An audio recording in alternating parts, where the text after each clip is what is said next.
Perez-Agudo, President and CEO of Hyundai, an award-winning group. I know Eric mentioned to me was it yesterday. He said, "Oh, I'm looking forward to seeing Faye because she took over Hyundai when it was a very small organization and very quickly built it to the number 3, I understand, in a short time. So it's been quite a story in the automobile industry. I can tell you, everybody talked about Hyundai for years. So I know I was given some information about her. She's awardee of the Asia Pacific Entrepreneur Award in the Outstanding category, Go Negocio Women Icons of Entrepreneurship awardee last year, Ernst & Young Women Entrepreneur of the Year of Philippines, numerous awards like this, and concurrently, interesting, but honorary consul to the Republic of Marshall Islands, which is interesting. I don't know how that came about. Selling cars, but I'm sure there's a story there. So we'll welcome Faye Perez-Agudo to the stage, President and CEO of Hyundai Philippines. Come on up, my dear.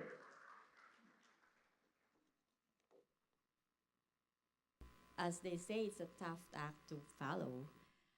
I'm 58 years old, Dr. Vicky Bello. How many here are Bello-fied?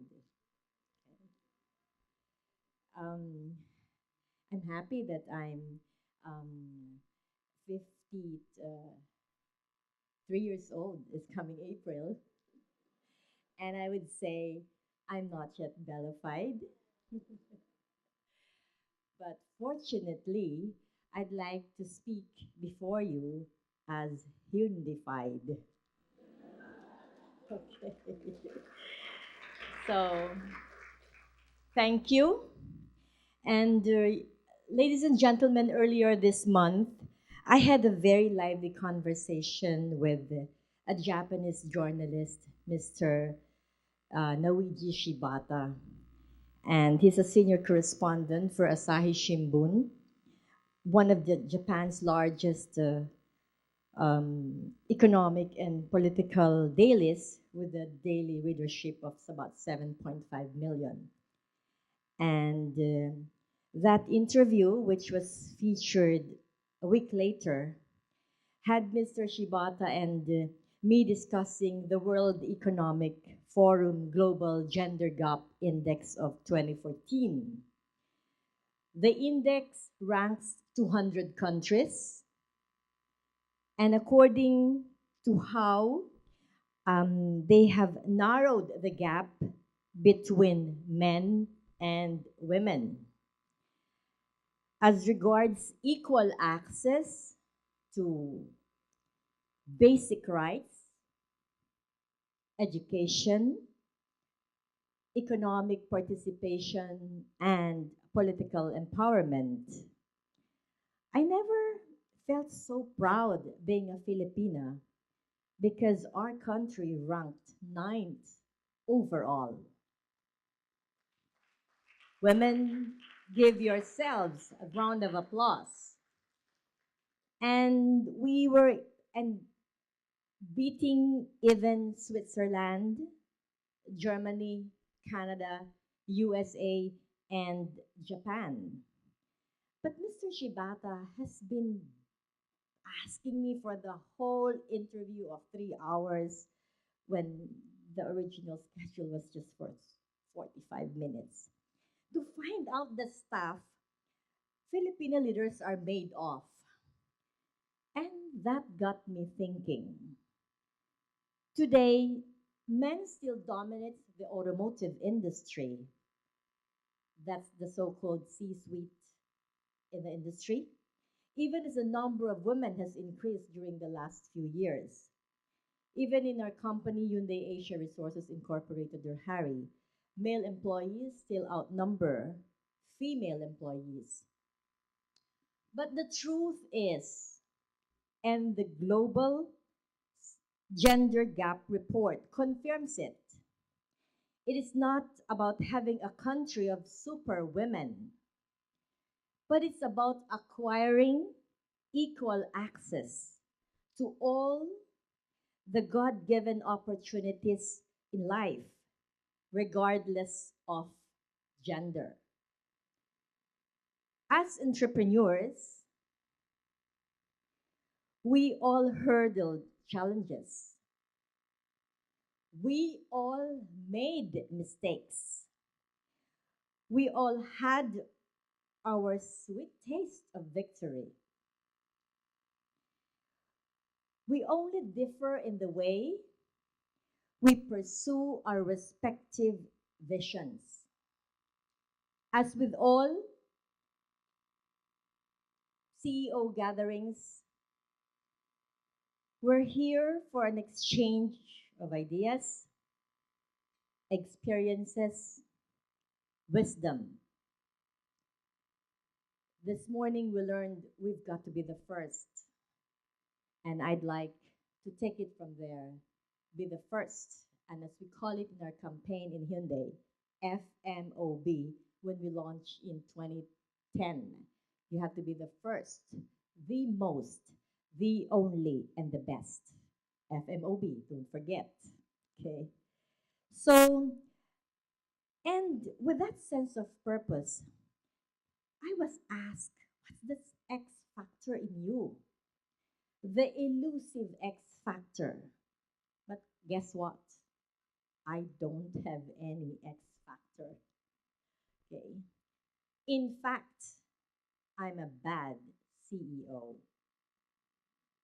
So, Mr. Mills, Mr. Bustamante, what am I doing here? Am I addressing the right crowd? Yes. No? Very well. If you think, then listen up. Because I'm a bad CEO. I'm a CEO who builds, advocates, and delivers. And when a CEO goes bad, business gets better.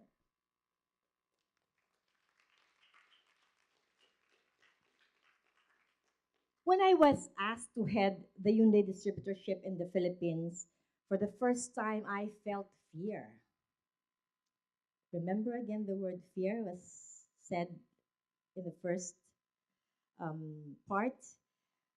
And was I about to compromise my thriving career in real estate?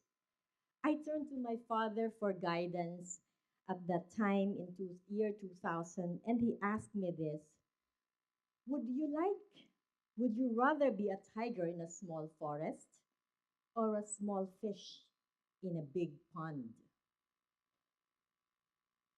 And then after hearing that, I pushed all my fears away, aside, and my father, because my father saw something in me that I never thought I had.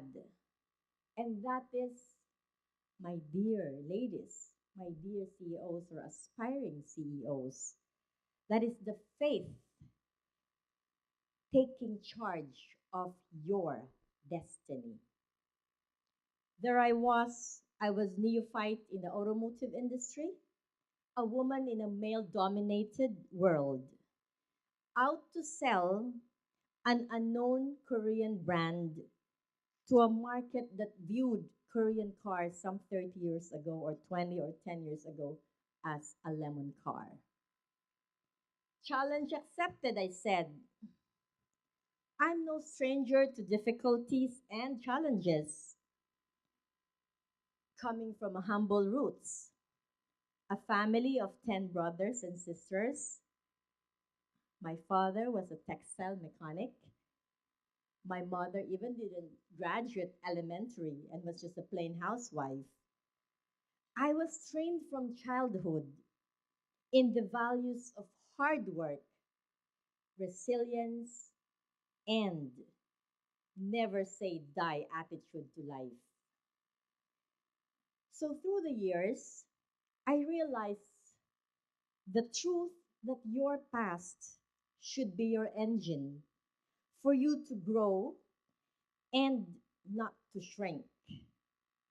Understanding and embracing your own vulnerabilities and moving forward with greater focus, resolve, and humility, because it is always hard to admit a weakness, or that you have made a mistake. But that is life as an entrepreneur, or is it life as a woman entrepreneur? I have had my share of big disappointments and setbacks. But without them, I won't have a story to share to you. I cannot say from zero ranking to number three, the fastest growing automotive company in the Philippines, from 2 million sales to 16 billion sales. So, right? Okay. So, that's the kind of story that I'd like to share. And a story, but it's a story of gratitude for all life's challenges. And with a visit of Pope Francis, who even shared women are wired to think differently. We have ways of appreciating things that men fail to see and understand.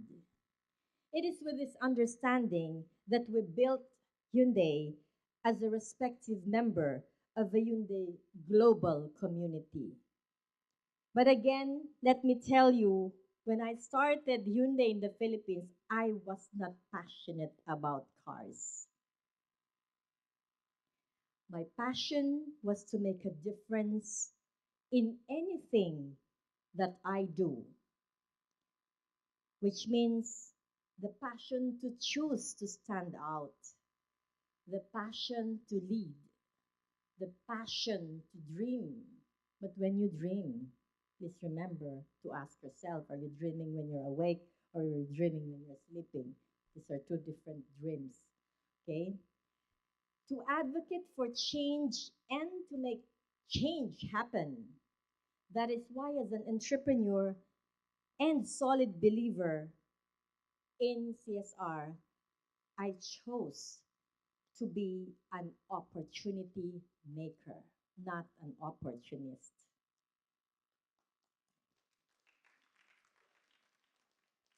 And this is a term coined by Karen, somebody from Forbes magazine, Karen Anderson. An opportunity maker boldly steps into the world different from one's own. It is the person who can explore new possibilities and forges new connections and becomes the bridge through which a wealth of material and resources is channeled to the sectors that need it most.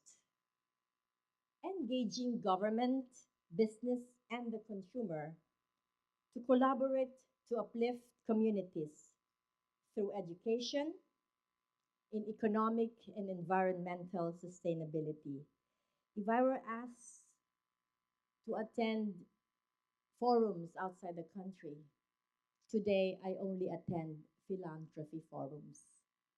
The latest of which I attended was I was with the Secretary General of UN and have shared with him our struggles in the Philippines. It was my first time. I don't know if I wanted to touch the doctor who just came from an Ebola-stricken country, but I said if it won't reach the Philippines anyway. So I had no one was sitting beside him, so I said, well, I take the challenge. I'm going to sit beside him, so I'm still alive anyway. So through our social civic arm, the Harry Foundation, we built it up and spearheaded it because I'm a solid believer that good corporate citizenship spells good business as we contribute to the advancement of individuals and communities. We generate potential new markets for our products, potential new manpower for the business, potential new enterprises for the supply chain, and the cycle never stops. Then we contribute to the development of individuals, of communities, business, and the economy. Yes, whatever business model you take, the customer expects you to deliver.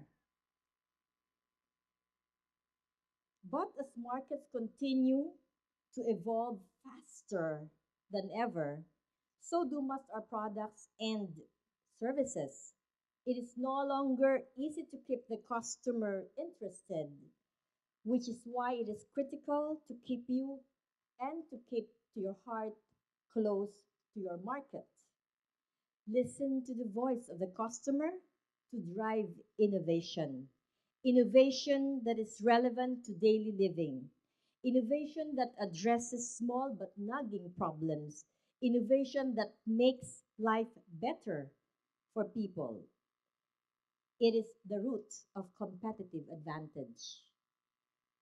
Going bad in a nutshell defines my career track through my years as a professional person rooted in the first meeting with the former regional president of Hyundai Motor Company when he asked me, that's in a span of about 12 men in the boardroom before we got distributorship, and he asked, "You are a woman, what do you know about cars?" So, so I don't need to explain how Korea looks at women.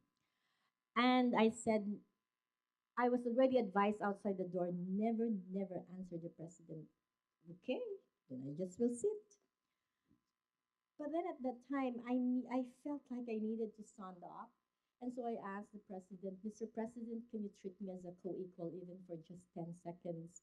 And so I asked him, "What do you know about the Philippine market, Mr. President?"